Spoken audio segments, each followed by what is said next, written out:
ادب و احترام کے ساتھ درخواست گزار ہوں کہ حضرت اپنی قیمتی نصیحتوں سے ہم سامعین کو محظوظ فرمائیں۔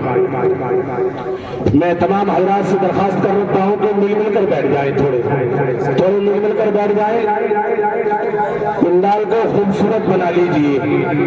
مل کر بیٹھ جائیں گے تو سر کو بھی کم لگے گی۔ بیٹھ جائیں مل کر، جو کونے میں بیٹھے ہوئے ہیں تھوڑے سے مل کر بیٹھ جائیں آپ تمام حضرات، بیٹھ جائیں۔ الحمد لله نحمده ونستعينه ونستغفره ونؤمن به ونتوكل عليه ونعوذ بالله من شرور أنفسنا ومن سيئات أعمالنا من يهده الله فلا مضل له ومن يضلله فلا هادي له ونشهد أن لا إله إلا الله وحده لا شريك له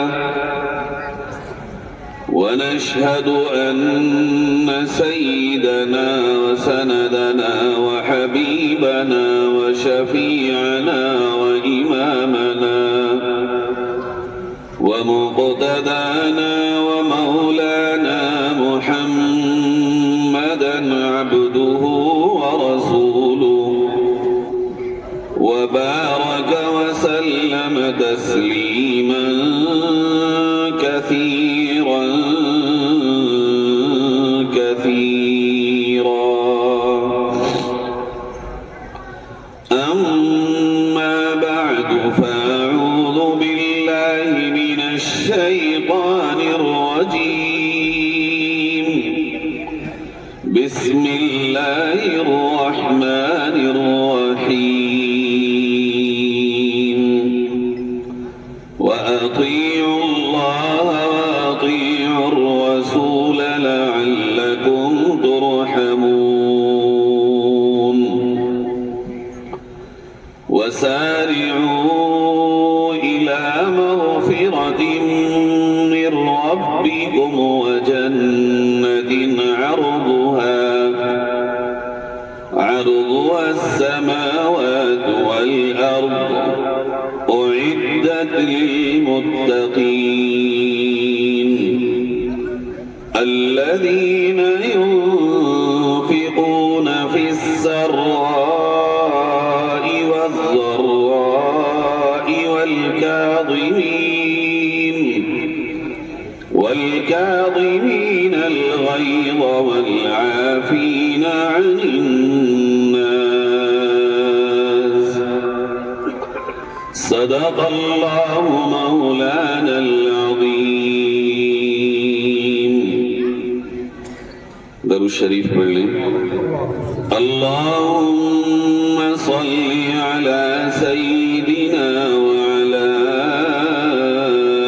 آل سيدنا ومولانا محمد كما صليت على إبراهيم وعلى آل إبراهيم إنك حميد مجيد۔ اللهم بارك على محمد وعلى آل محمد كما باركت على إبراهيم وعلى آل إبراهيم إنك حميد مجيد۔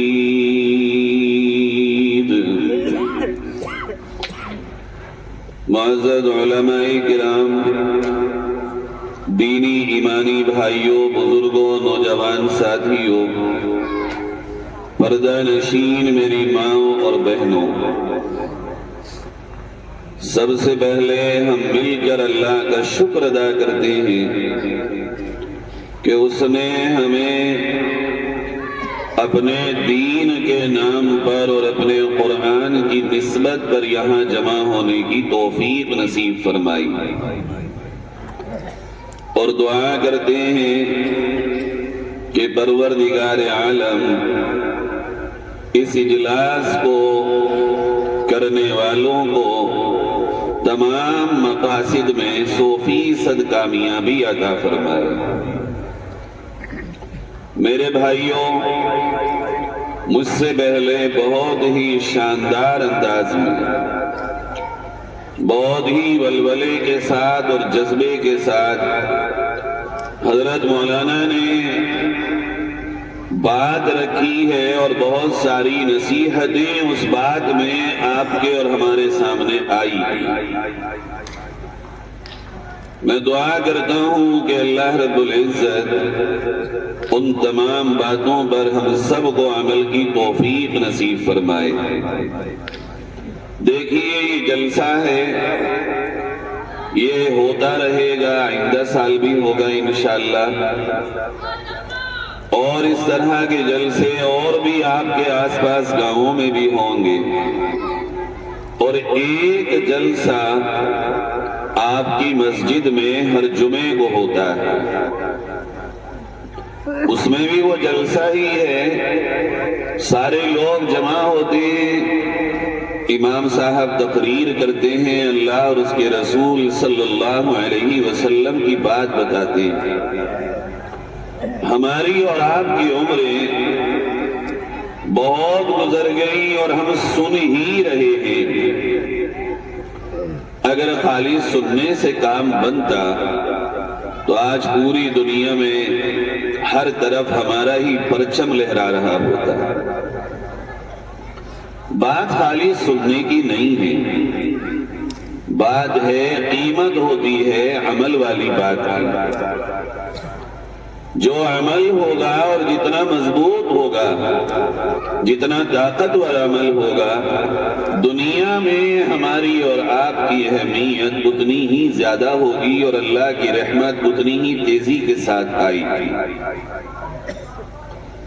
آج مسلمان بہت بڑی تعداد میں ہیں پوری دنیا میں، مگر اعمال کی طاقت بہت کم ہے اور بہت کمزور ہے۔ باتیں بہت بڑی بڑی ہیں، دیہاتوں میں بھی رات کو چوپالوں پہ بیٹھ کر، چوراہوں پہ بیٹھ کر، گلیوں کے نکڑوں پہ بیٹھ کر بیڑی پیتے ہوئے، حقہ پیتے ہوئے ایران، توران اور امریکہ تک کی باتیں ہوتی ہیں۔ باتیں ہوتی ہیں پوری دنیا میں چل کیا رہا ہے، باتیں ہوتی ہیں کہ آج فلاں صاحب نے یہ بیان دے دیا اور ہمارے لوگوں کو اب یہ کرنا چاہیے۔ یہ بات کہنے والے بے شک مخلص ہیں اور ان کے سینے میں ایمان کا درد ہے، ایمان کا جذبہ ہے، دین کا درد ہے، مگر کبھی یہ کہنے والوں نے یہ سوچا ہے کہ ہم کیا کر رہے ہیں، ہماری اپنی کیا ذمہ داری ہے؟ ہر ایک کی ذمہ داری الگ الگ ہے، ہر ایک اپنی ذمہ داری میں جدا ہے۔ جب تک ہر ایک اپنی ذمہ داری کو ادا نہیں کرے گا تب تک کام نہیں بنے گا۔ بھائی مثال کے طور پر ایک گھر بن رہا ہو، اب مزدور اس فکر میں ہوں کہ وہ راج مستری کی غلطیاں نکالے کہ بھئی انہوں نے اینٹ ایسے لگا دی، مسالہ یہاں موٹا لگا دیا، یہاں انہوں نے یہ کر دیا اور وہ کر دیا۔ حالانکہ مزدور کا کام یہ تھا کہ تم اپنا کام پورا کرو، راج مستری کے کام کو چیک کرنا تمہارے ذمے میں نہیں ہے، وہ آرکیٹیکٹ اور انجینئر کے ذمے میں ہے، یا جو مکان کو بنوا رہا ہے اس کے ذمے میں ہے کہ وہ اس مکان کو چیک کرے۔ اسی طرح راج مستری وہ انجینئر کے کام میں دخل دینے لگے کہ نہیں صاحب نقشہ آپ نے یہاں ایسا کیوں بنایا؟ بھئی اگر آپ انجینئر ہی ہوتے تو یہ وصولی کیوں ہٹاتے؟ آپ بھی کمپیوٹر پہ بیٹھے ہوتے۔ اللہ نے آپ کی ذمہ داری لگائی ہے، اینٹیں لگاؤ، کولم بھرو اور مکان کی تعمیر کرو جیسا انجینئر نے آپ کو نقشہ بنا کے دیا۔ اگر آپ نے مکان بنایا، محنت کی اور بہت محنت کی آپ نے، جو نقشہ آپ کو انجینئر نے بنا کے دیا تھا اس نقشے سے ہٹ کے آپ نے بہت شاندار کولم کھڑے کیے، بہت شاندار دیواریں کھڑی کی، بہت محنت کی مکان بنانے میں۔ جو کام ایک دن میں ہونا تھا آپ نے بڑے پیار سے کر کے 1.5 دن میں کیا ہو، بس اتنا کر دیا ہو جہاں نقشے میں انجینئر نے کمرہ دیا تھا وہاں کچن کر دیا ہو، باورچی خانہ، اور جہاں باورچی خانہ دیا تھا وہاں لیٹرین باتھ روم بنا دیا ہو۔ آپ بتائیے کوئی اس راج مستری کو مزدوری دے گا یا اس پہ جرمانہ لگائے گا؟ بولیے بھئی، آپ بولیے نا، کیا کرے گا کوئی؟ ارے بھئی جرمانہ لگے گا، تو نے محنت کی ہے، الحمدللہ میں نے پسینہ بہایا بابا، میرے ہاتھ دیکھو وصولی چلاتے چلاتے ہی گھاٹے بڑھ گئی اور تم کہہ رہے ہو جرمانہ لگے گا؟ ہاں، جب ہم نے تمہیں نقشہ دیا تھا اس نقشے کے مطابق تم نے کیوں نہیں بنایا؟ اب وہ کہے گا جی میں نے تو بڑے شاندار انداز میں بنایا، دنیا یہ کہے گی نہیں۔ اور اگر وہ گورنمنٹ کا پروجیکٹ ہوگا تو بجائے پاس ہونے کے فیل بھی ہوگا، جرمانہ بھی پڑے گا اور دوسری جیل بھی اس کے حصے میں آئی۔ کیوں؟ اس لیے کہ جو نقشہ دیا گیا تھا اس سے ہٹ گیا ہے۔ میرے پیارے ایمان والے بھائیو، اللہ نے ہمیں اور آپ کو ایک نقشہ دیا زندگی گزارنے کا، اور وہ یہ ہے اطیعوا اللہ والرسول۔ اللہ نے اپنے نبی محمد الرسول اللہ صلی اللہ علیہ وسلم کے ذریعے جس طرح تمہیں زندگی گزارنے کا طریقہ بتایا اس پہ گزار کے آؤ گے لعلکم ترحمون، تو تم پہ رحم کیا جائے گا۔ اور اگر تم نے اپنی زندگی کے رات اور دن کا نقشہ، اپنی خوشی اور غم، اپنا بچپن اور جوانی، اپنی کھیتی اور دکان، اپنا کاروبار اپنے دماغ سے نقشہ بنا کے گزارا ہے، اللہ نہ دنیا میں رحم کرے گا نہ آخرت میں رحم کرے گا۔ آج ہماری زندگی اپنی اپنی ہے، میرے دل میں نہیں آتی، میں نہیں مانتا، بھئی میرا دماغ قبول نہیں کرتا، میں تو نہیں مانوں گا۔ لوگ اب یہ کہتے ہیں مولانا یہ بات تم نے کہی مگر دل میں نہیں اتر رہی۔ ارے یہ پتہ بھی ہے تمہیں یہ جملہ کس کا ہے؟ جانتے ہو یہ کون کہتا تھا دل میں نہیں اتر رہی؟ یہ مکے کے کافر محمد الرسول اللہ صلی اللہ علیہ وسلم سے کہتے تھے کہ یہ جو بات آپ کہہ رہے ہو سننے میں ٹھیک لگتی ہے مگر دل قبول نہیں کرتا۔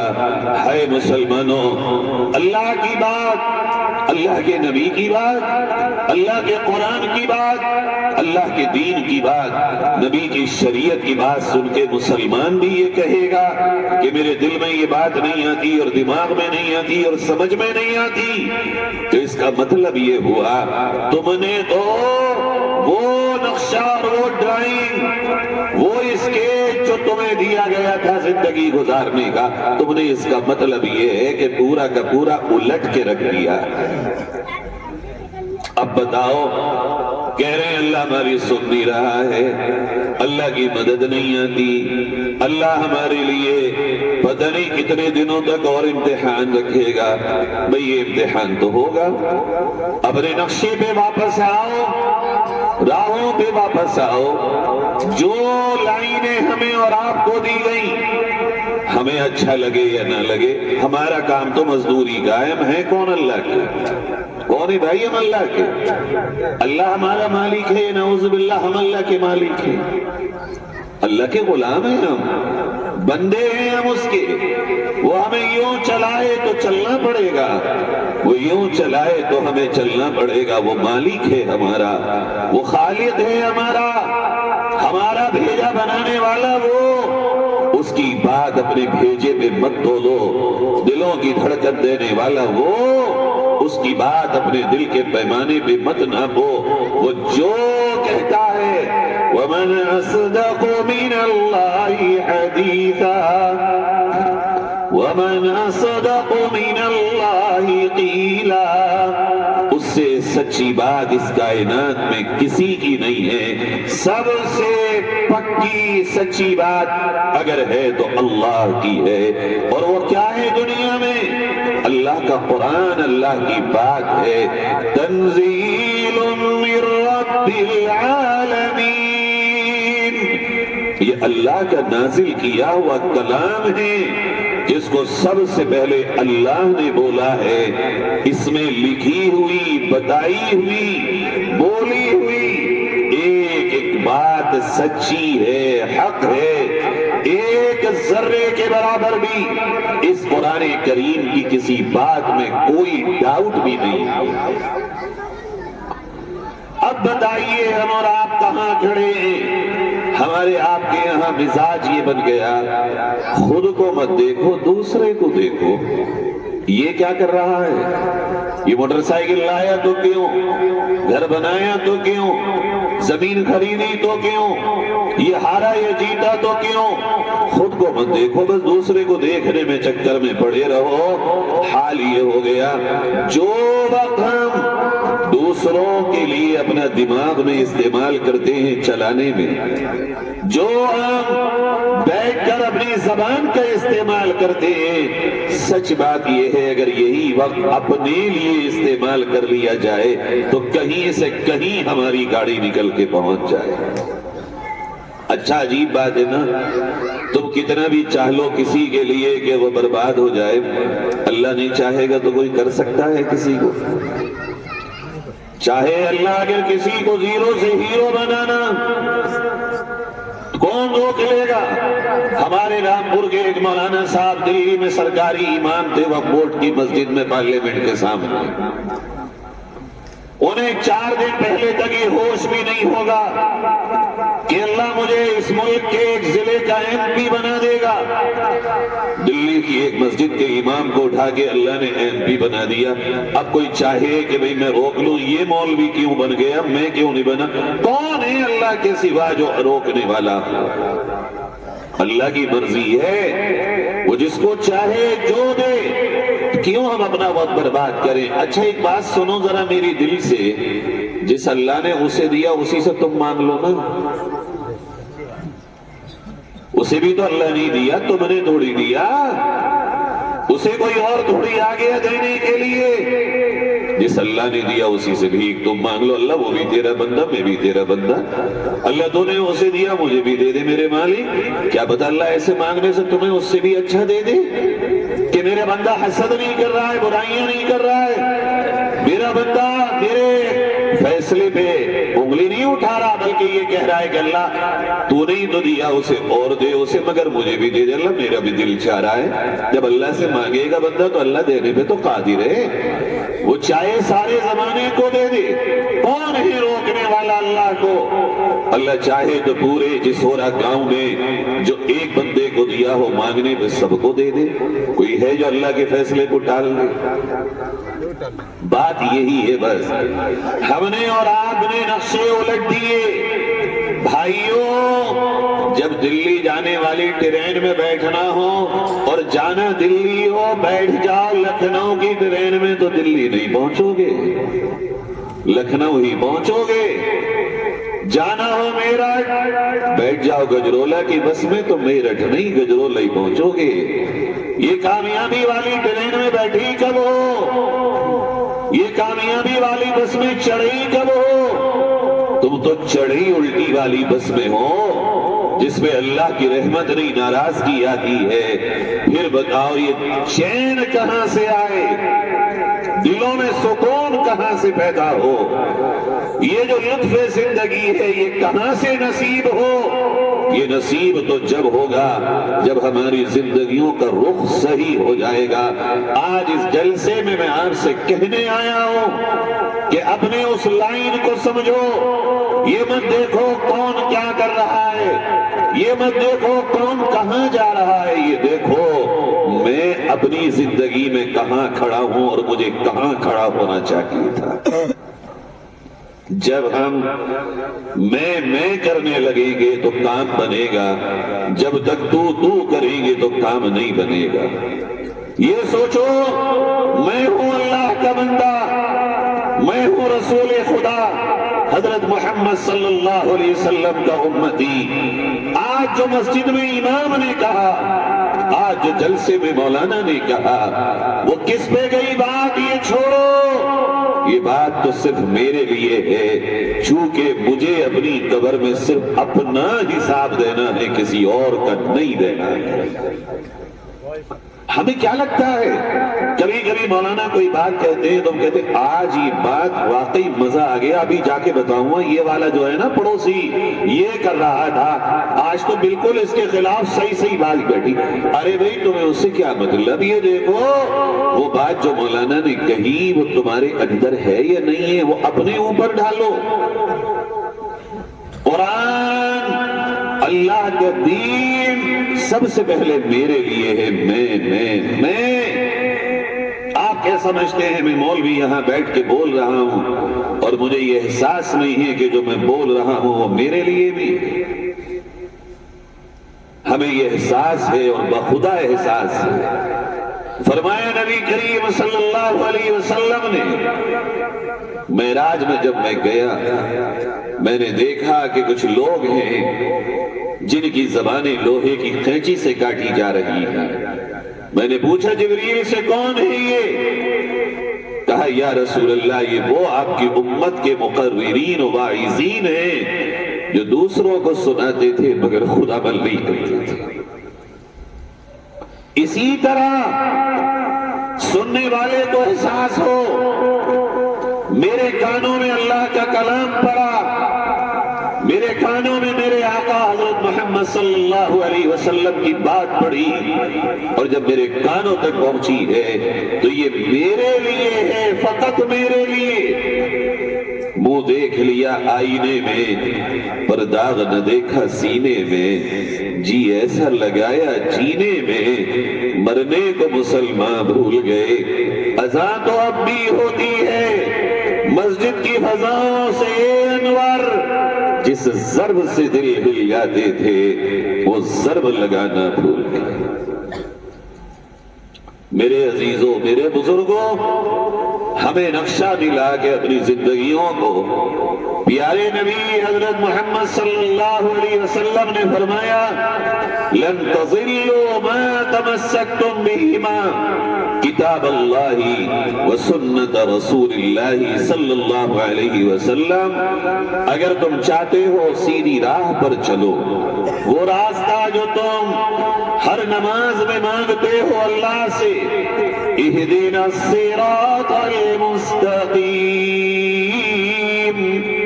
اے اللہ سچی اور سیدھی راہ دکھا دے۔ اللہ کے نبی صلی اللہ علیہ وسلم فرماتے ہیں وہ راستہ ہے اللہ کی کتاب قرآن اور میری سنت، یعنی محمد الرسول اللہ صلی اللہ علیہ وسلم کی سنت مبارک۔ کیا ہے قرآن؟ قرآن کیا پیغام دیتا ہے ہمیں؟ میں 4 باتیں اللہ کے قرآن سے آپ کے سامنے بیان کر کے جاؤں گا، مگر آپ ارادہ کیجئے اور پختہ ارادہ کیجئے انشاءاللہ کہ آپ سب یہاں سے جب اپنے اپنے گھروں کو جائیں گے تو دل میں یہ پکا ارادہ لے کے جائیں گے کہ ان 4 باتوں پہ ہمیں مضبوط طریقے سے عمل کرنے کی کوششیں کرنا ہے۔ ارادہ کرتے ہیں آپ لوگ؟ ہاتھ اٹھائیے۔ مجمع میں پورے مجمع نے نہیں اٹھایا، سب اٹھائیے ہاتھ تو ہے بات۔ ابھی بھی بیچ کے لوگ رہ گئے، یہ دیکھو کیمرے سے آگے والے، کامیابی اسی میں ہے۔ یہاں ہاتھ اٹھا لو، جانے اللہ کس کا قبول کر لے۔ 4 باتیں اللہ کے قرآن سے بتا رہا ہوں۔ نبی صلی اللہ علیہ وسلم نے بتایا صحیح راستہ، سیدھا راستہ، وہ جو کامیابی والا راستہ ہے، وہ جو نبیوں والا راستہ ہے، وہ جو تمہیں جنت تک لے جانے والا راستہ ہے، وہ کون سا راستہ ہے؟ اللہ رب العزت ارشاد فرماتا ہے وَسَارِعُوا إِلَى مَغْفِرَةٍ مِّن رَّبِّكُمْ وَجَنَّةٍ عَرْضُهَا السَّمَاوَاتُ وَالْأَرْضُ أُعِدَّتْ لِلْمُتَّقِينَ۔ اے میرے بندو، تم میری مغفرت اور میری جنت کی طرف دوڑو۔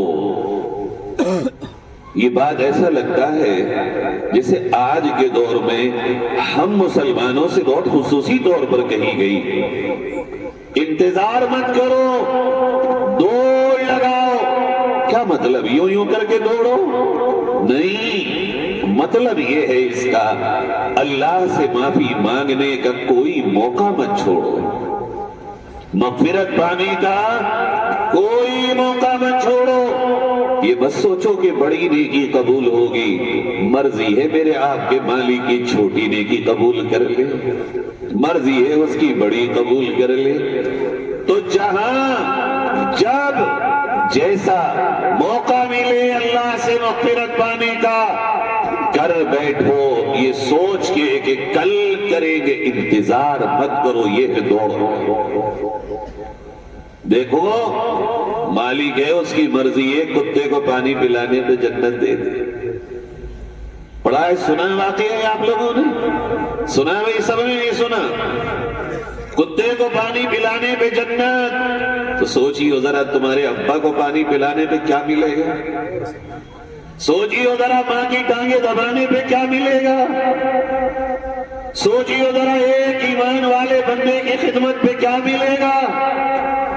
سوچ کے دیکھو، وہ کتا تھا، ہندو مسلمان ایک طرف رکھو، خالی انسان کو پانی پلانے پہ اللہ اگر چاہے تو کیا دے گا؟ جب ایک کتے کو پانی پلانا وہ اتنا پسند کرتا ہو کہ ساری زندگی کے گناہ معاف کر دیے ہوں، تو پھر اللہ ماں اور باپ اور پھر مسلمان اور پھر اس میں بھی انسان اگر ہو، ان کو تھوڑا تھوڑا اگر ہم کھلا پلا دیں، راستے سے ان کا اینٹا پتھر صاف کر دیں، کوئی بیمار ہو اس کو سہارا دے دیں۔ یہ میں ایک مثال بتا رہا ہوں اللہ کی مغفرت پانے کے راستے کیسے ہوتے ہیں۔ یہ سوچ کے مت جاؤ مجھے دیر ہو رہی ہے، پہنچنا ہے، 12 بجنے والے ہیں۔ ہو سکتا ہے یہ دن تمہاری زندگی کا آخری ہو اور اگلے دن تمہیں 12 بجے کا موقع ہی نہ ملے۔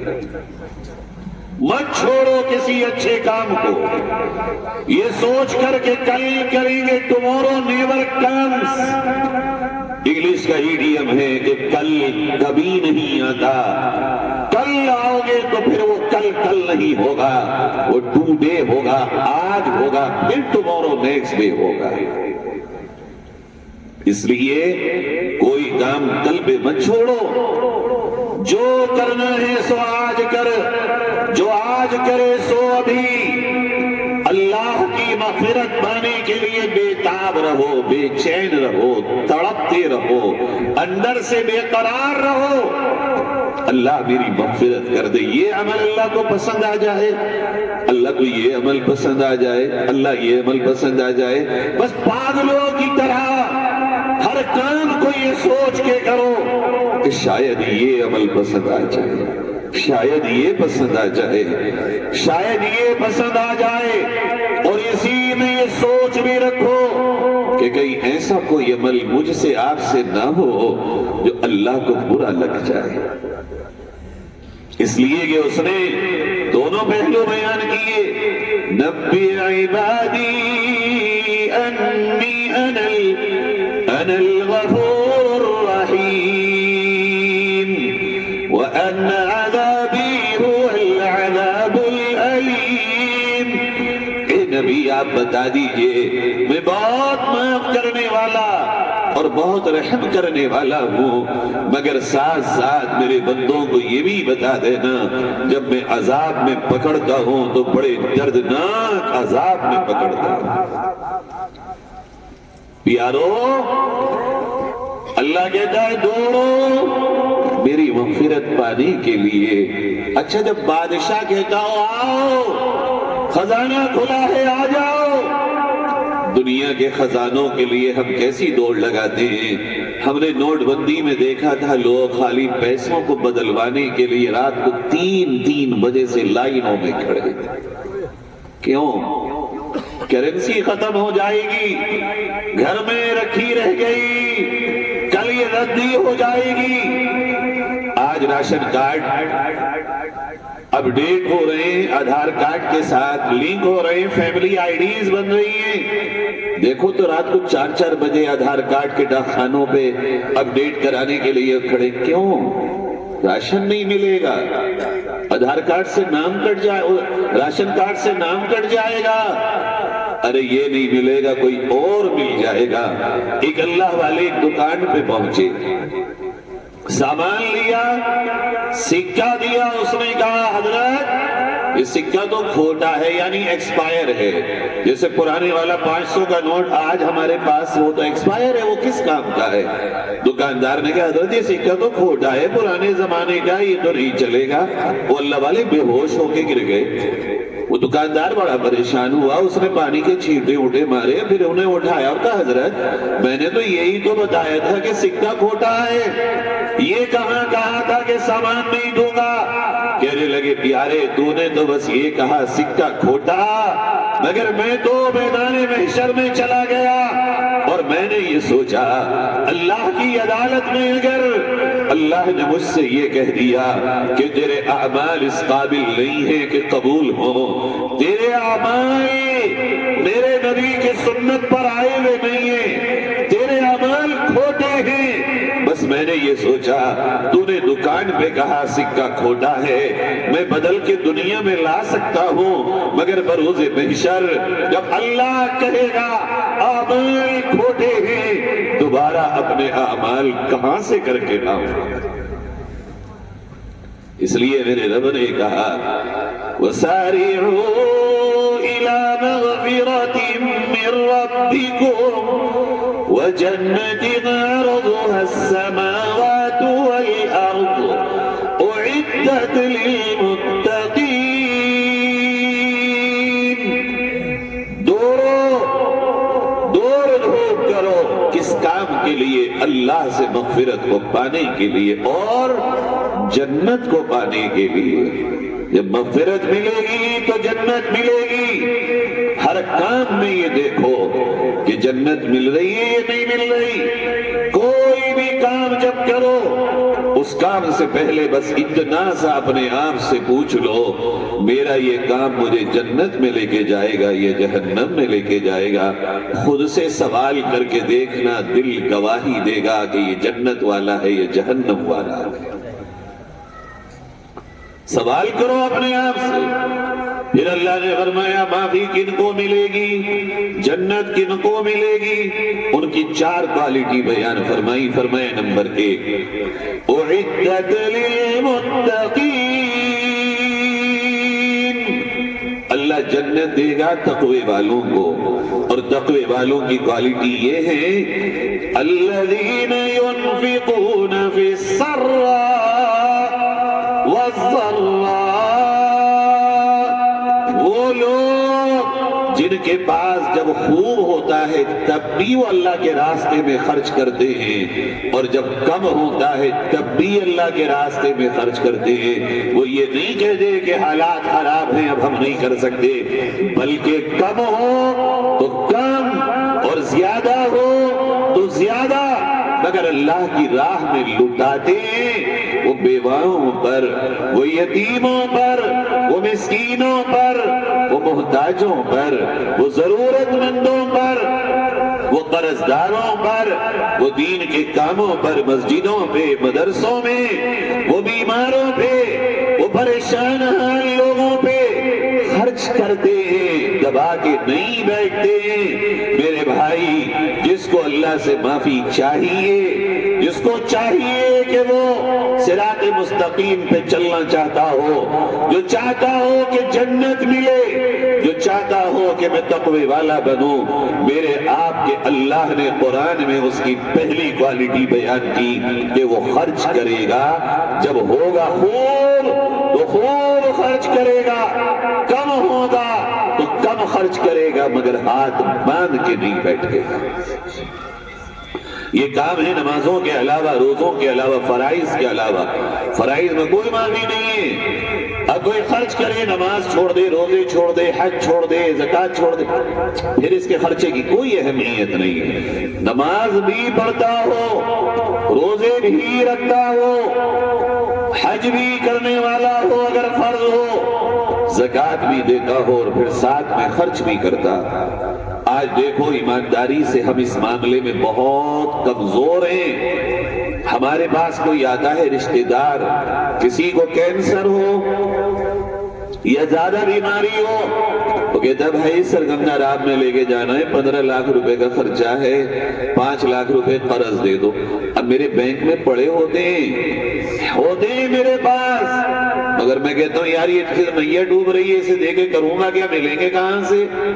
بھائی میں تو خالی 50,000 روپے دے سکتا ہوں، اس سے زیادہ میرے بس کی بات نہیں ہے۔ بھتیجا، بھانجا، بہنوئی، داماد، بھائی، خالو، ماموں، تاؤ، چاچا، پڑوسی، گاؤں گرستی کا تعلق والا وہ آتا ہے۔ آج حال یہ ہے جسورا کے رہنے والا ہو، بیمار ہو، مصیبت میں ہو، جسورا سے لوگ اسے قرض نہیں دیتے، وہ دوسروں سے قرض مانگتا ہے۔ یہ میں مثال دے رہا ہوں، مجھے نہیں پتا آپ کے یہاں کیا ہوگا، ہمارے دیہاتوں کی حالت یہ ہے۔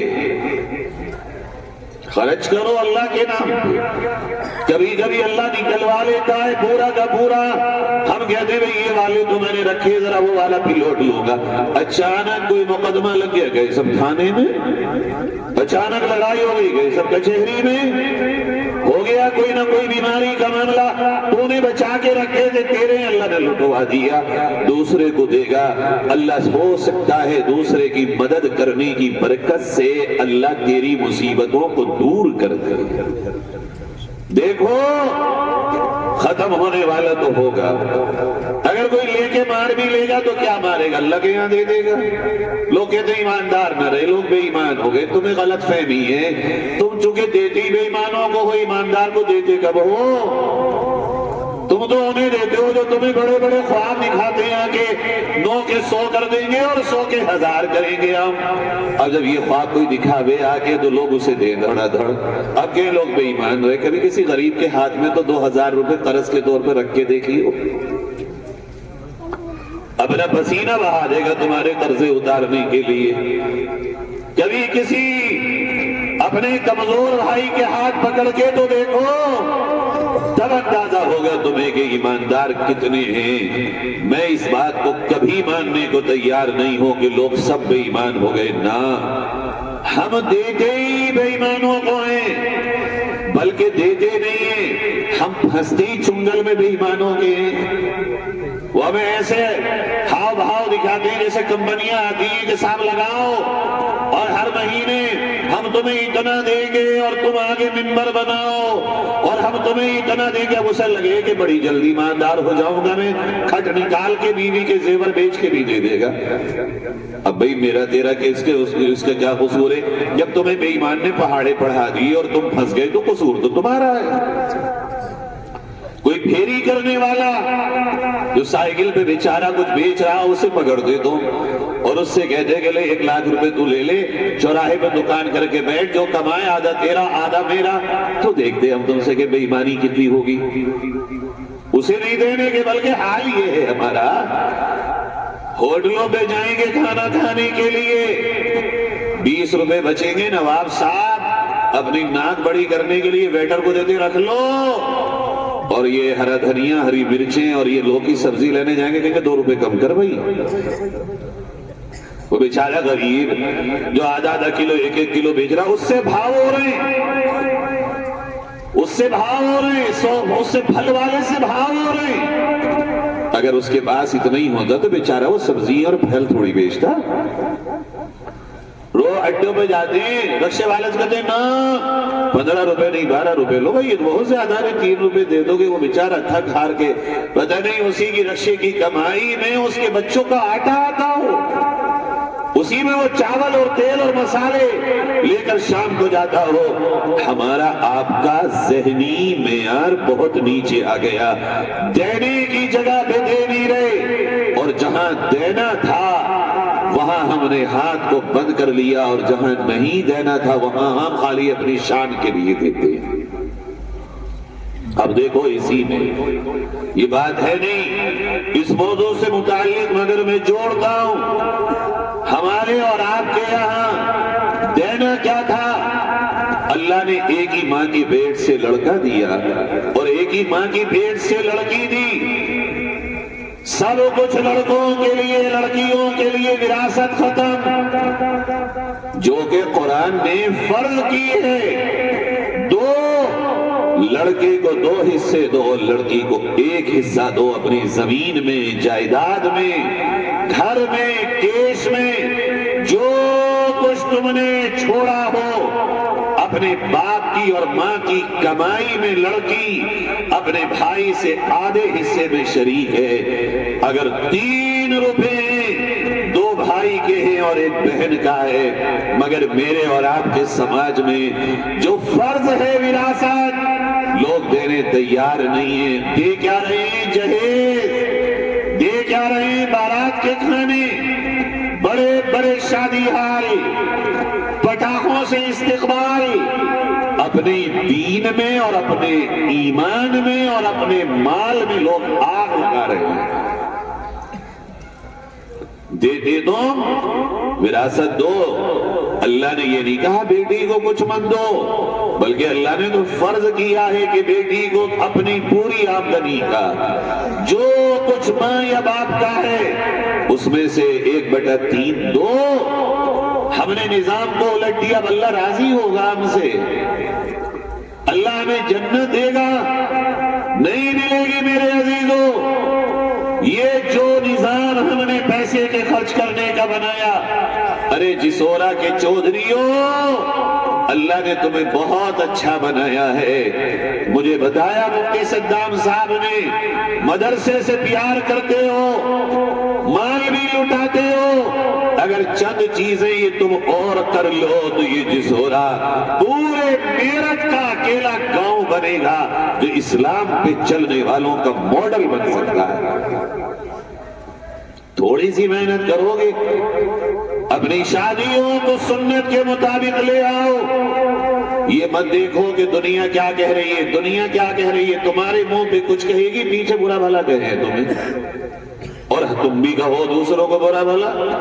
یہی تو ہے دنیا. ابھی کوئی آ جائے سامنے, کہے گا بہت کچھ. مثال کے طور پہ تم 150 لاکھ روپے کی شادی کر دو, منہ پہ تو یہ کہہ کے جانا کہ چودھری صاحب بڑی شاندار کری, مگر باہر جا کے کہے گا حرام داریہ تبھی تو کری.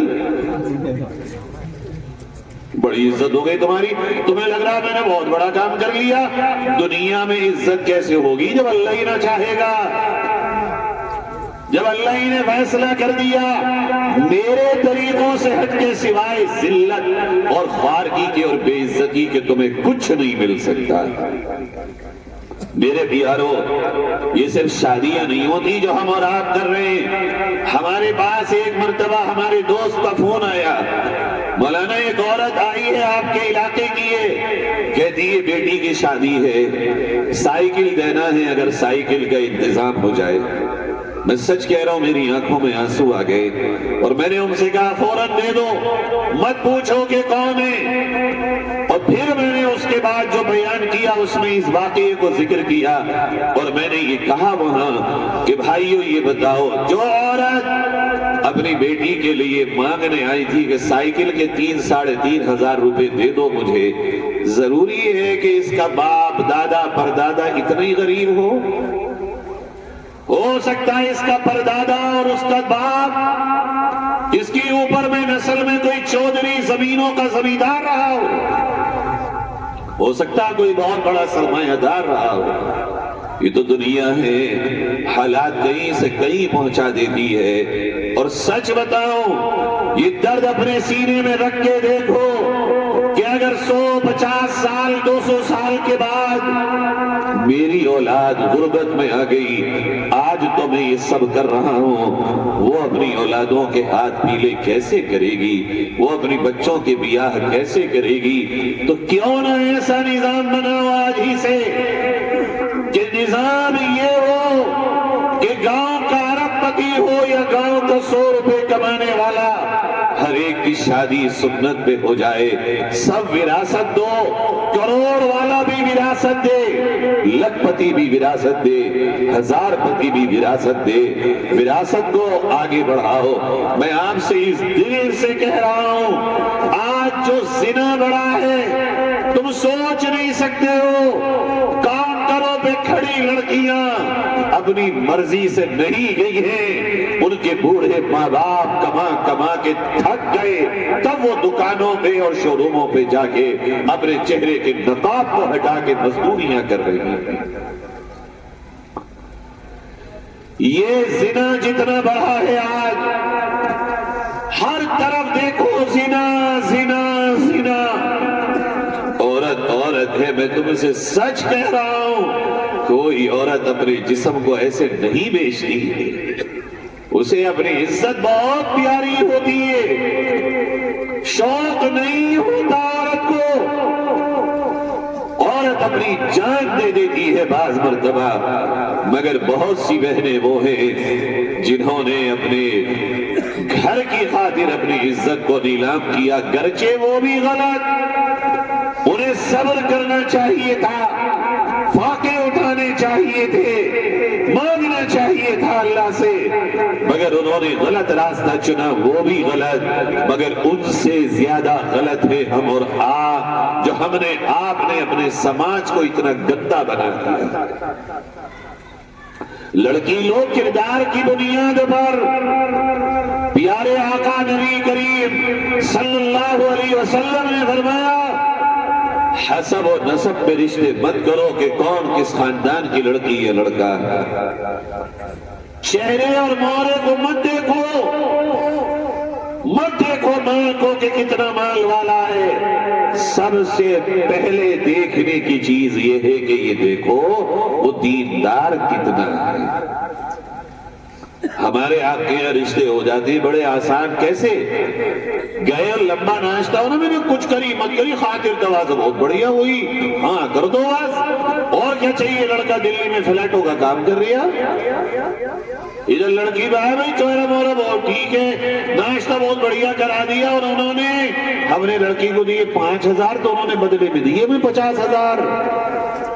بس اور کیا چاہیے؟ وہ اللہ کے نیک بندو، کم سے کم یہ تو پتہ کیا ہوتا کہ لڑکا کون سے محلے میں رہتا ہے، کام کرتا ہے تو اس کا دفتر کون سے محلے میں ہے، وہاں جا کے تم نے 2 نمازیں پڑھی ہوتی، دیکھا ہوتا کہ اس محلے میں وہ لڑکا 2 نمازوں میں اللہ کے گھر میں بھی آیا یا نہیں آیا ہوتا. بہت مبارک جس گھر میں لڑکی دیکھنے گئے تھے تو کم سے کم ظہر اثر تو پڑھی لی ہوتی، دیکھا تو ہوتا کہ ظہر کے وقت میں اس کے پیر کہاں کو چل رہے ہیں، دیکھا تو ہوتا اس کی آنکھوں میں حیا ہے بھی یا نہیں، دیکھا تو ہوتا اس کا بڑوں کے ساتھ ادب کا کیا معاملہ ہے.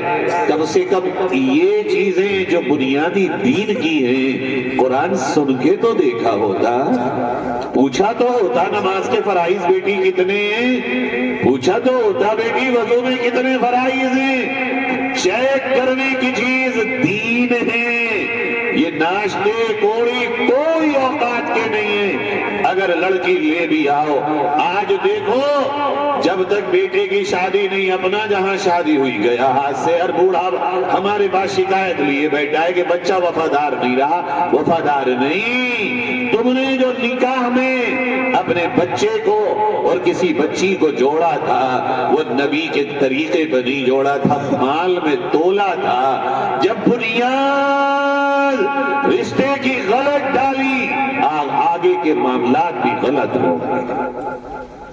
اس لیے پیارو، آج میں آپ سے ظاہری طور پر نہیں دل سے کہنے آیا ہوں، یہاں جتنے لوگ ہو یہ طے کر لو، اعلان کر دو کہ جہیز نہیں دیں گے، وراثت دیں گے۔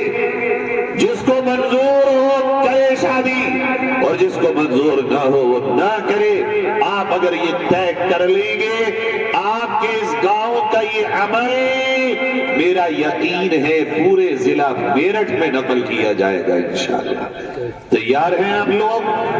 ارادہ کرتے ہیں، بڑا کرنا کام بتایا ہے میں نے، مگر یہ اس دور کا جہاد ہے، یہ سمجھنا، اس سے کم ثواب نہیں ملے گا آپ کو۔ کر رہے ہیں سب ارادہ، زور سے کہو انشاءاللہ۔ اللہ قبول فرمائے۔ خرچ کرو گے انشاءاللہ، کم ہو یا زیادہ؟ اپنے سب سے زیادہ مستحق ہیں تمہارے رشتہ دار۔ اللہ نے قرآن میں کہا خرچ کرو، کائے پہ کرو۔ يَسْأَلُونَكَ مَاذَا يُنْفِقُونَ قُلْ مَا أَنفَقْتُم مِّنْ خَيْرٍ فَلِلْوَالِدَيْنِ۔ وہ جو تم خرچ کر رہے ہو، سب سے افضل خرچ تمہارا کیا ہوا وہ ہے جو تم نے اپنے ماں باپ پہ خرچ کیا ہے۔ وَالْأَقْرَبِينَ، اس کے بعد رشتہ داروں پر، بیوی، بچے، بھائی، بہن، اور پھر یوں رشتہ داروں کی شاخیں پھیلاتے جاؤ۔ یہ ہیں سب سے زیادہ تمہارے پیسے کے حقدار۔ آج کل لوگ انہی کو بھول جاتے ہیں، جہاں مزہ آتا ہے دکھانے میں وہاں خرچ کرتے ہیں۔ اللہ کے نبی حضرت محمد مصطفیٰ صلی اللہ علیہ وسلم نے فرمایا، جو میرا امتی ایسے خرچ کرے کہ سیدھے ہاتھ سے کرے، الٹے کو پتہ نہ چلے، کل قیامت میں وہ اللہ کے عرش کے سائے میں ہوگا۔ چاہتے ہو اللہ کے عرش کا سایہ؟ تو کیسے خرچ کریں گے ہم؟ الٹے سیدھے ہاتھ سے کریں، الٹے کو پتہ نہ چلے۔ یہ ہو سکتا ہے ویسے؟ گنو گے پتہ چلے گا نہیں چلے گا؟ مطلب سمجھا ہے اس کا کبھی؟ کیا ہے اس کا مطلب؟ مطلب یہ ہے، دل پہ لکھنا، میرا یہ جملہ محفوظ کر لینا، مطلب یہ ہے دینے والے کا لینے والے کو علم ہی نہ ہو، کس نے دیا یہ پتہ ہی نہ چلے۔ یہ ہے سیدھے ہاتھ سے دو، الٹے کو پتہ نہ چلے۔ اگر دینے والے کا لینے والے کو علم ہو گیا، یہ مدد نہیں ہے، پھر یہ احسان ہے، چونکہ ہمیشہ وہ احسان کے نیچے دبا رہتا ہے۔ ایسے دو، اللہ کے عرش کا سایہ لے لو۔ یہ ہے پہلی بات۔ نمبر دو، نبی کریم اللہ نے قرآن میں فرمایا، وَالْكَاظِمِينَ الْغَيْظَ، وہ لوگ جو غصے کو پی جاتے ہوں وہ ہیں جنتی، اور وہ ہیں متقی اور پرہیزگار۔ اچھا آپ کہو کہ مولوی صاحب جاؤ رامپور کو جاؤ، چودھری ہیں، غصے کو پلانے آئے، یا کہو غصہ کرو؟ کہاں سے مولوی صاحب کو لائے بھائی مفتی صدام تم؟ ہم تو چودھری اور غصے کو پی جائیں، یہ نہیں ہونے کا بھائی، اگر ایک کہے گا تو دو کہیں گے۔ اللہ کہہ رہا پی جاؤ، اللہ کہہ رہا جنت پالو۔ پی جانے والا جواب دینے والے سے بڑا ہے، غصہ دکھانے والے سے غصے کو پی جانے والا بڑا ہے۔ اللہ کہہ رہا پی جاؤ۔ چار شکلیں ہیں غصے کی، ایک ہے جلدی آنا، جلدی چلے جانا، یہ بھی ٹھیک نہیں، ایک دم پھٹ جائے آدمی بس سنا۔ اکثر جو لوگ کانوں کے کچے ہوتے ہیں انہیں غصہ بہت آتا ہے، کسی نے بھی کہا بس مان لیا ہاں ہاں، اب جب سنا اور جس کے بارے میں سنا وہ سامنے آیا تو بھولے بیٹھے آپ۔ تو نے تو ایسے کہا رہے بھائی پہلے ہی فون کر لو، بھائی صاحب آپ کے بارے میں فلاں آدمی مجھ سے ایسے ایسے کہہ رہا تھا، کیا یہ سچائی ہے؟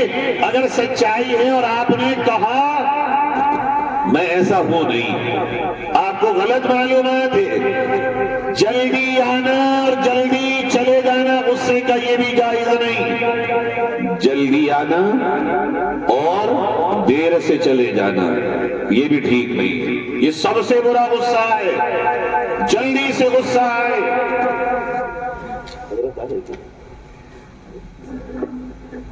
بتا دیا خدا کے بتایا تو جلدی آئے دیر سے جائے یہ تو بہت ہی برا ہے. ایک دام آ گیا اور جا ہی نہیں رہا, لوگ منا رہے مان جاؤ مان جاؤ مان جاؤ, مان ہی نہیں رہا کہ یہ تو بہت برا غصہ ہے. دیر سے آئے دیر سے جائے کہ یہ بھی ٹھیک نہیں ہے.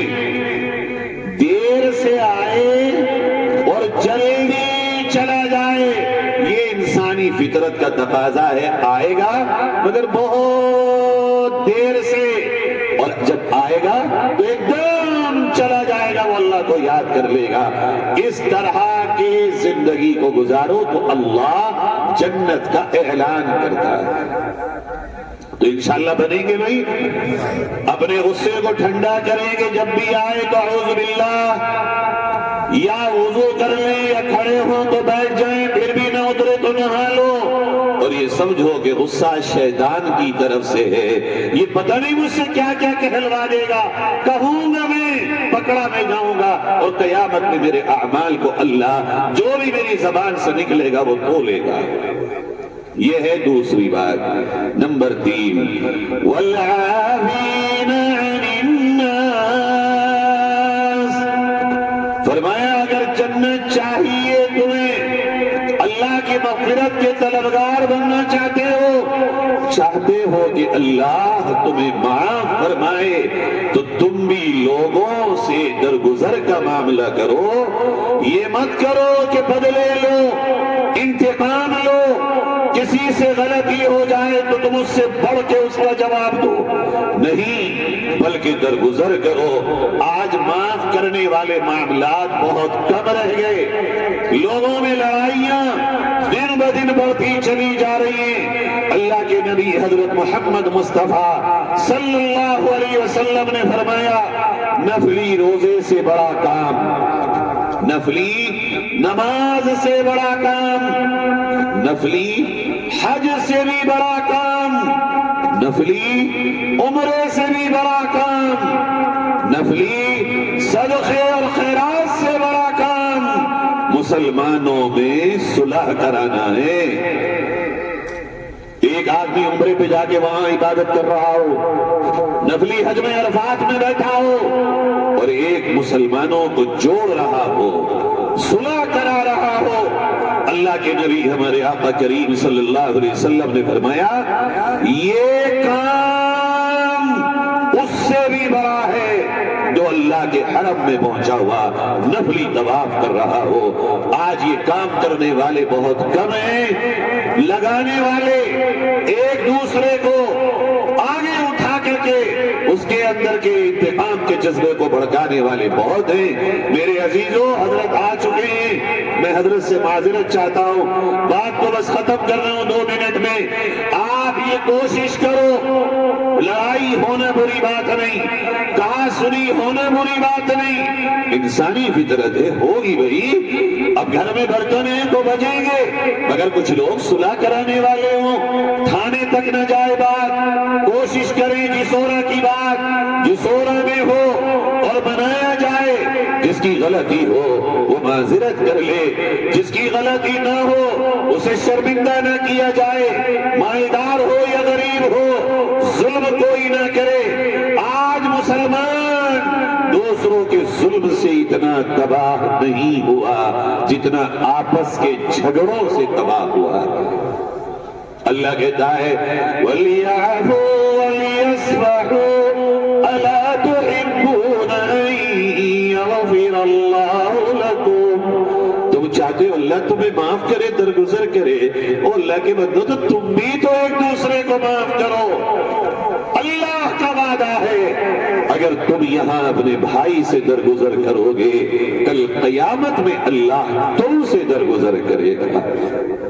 یہ ہو گئی 3 باتیں. 4تھی بات اللہ فرماتا ہے وَالَّذِينَ إِذَا فَعَلُوا فَاحِشَةً أَوْ ظَلَمُوا أَنفُسَهُمْ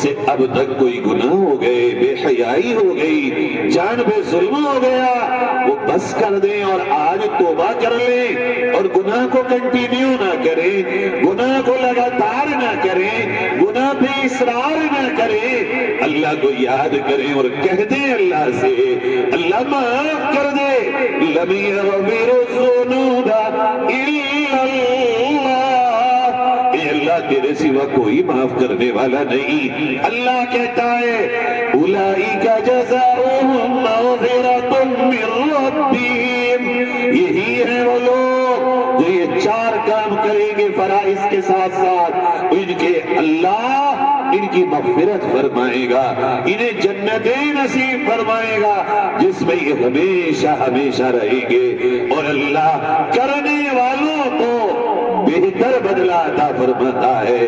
اللہ کہنے سننے کے مطابق عمل کی توفیق نصیب فرمائے۔ وآخر دعوانا ان الحمد للہ رب العالمین۔